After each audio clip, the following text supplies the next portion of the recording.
Ron Gilbert really likes pirates. I mean, you'd probably expect something like that from the man who created the Monkey Island series. But after games like Death's Bank and The Cave, it's interesting to see him return to the subject, and in the context of a Match 3 game no less. This puzzler tells the story of a buccaneer who has set off on a grand adventure not on the high seas, but on the stage. That's right, this tale of pirates, swashbuckling, treasure, and sea shanties is for the amusement of an audience. You. Oh yes, things are getting meta.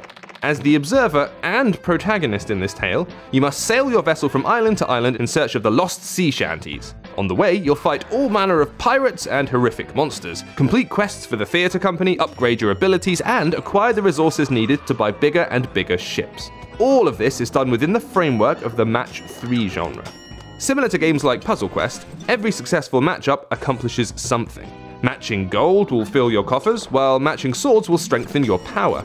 Power is imperative, as an enemy will make its way onto the board sooner or later. If you don't have the power to match, avoid, or destroy it, it'll cost you a heart. Once the enemy is defeated, you'll have 5 turns to match and collect as much as you can before the level ends. All quest items on the board have to be collected. Everything else will turn into junk that you can sell later for additional money. This money can be used to purchase useful skills, such as long-range weaponry or the ability to leap and swap tiles.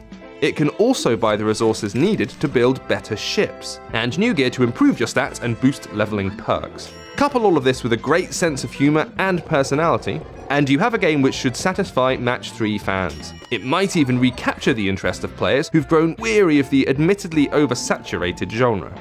Both as collectibles and objectives, the shanties are pretty humorous. And while the gameplay suffers from a reliance on luck like all of its brethren, it's still as engaging as ever. Scurvy Scallywags is a solid entry from Ron Gilbert and his team, and we look forward to seeing what they have up their pleated sleeves next. This has been James with AppSpy.com. We review, you decide.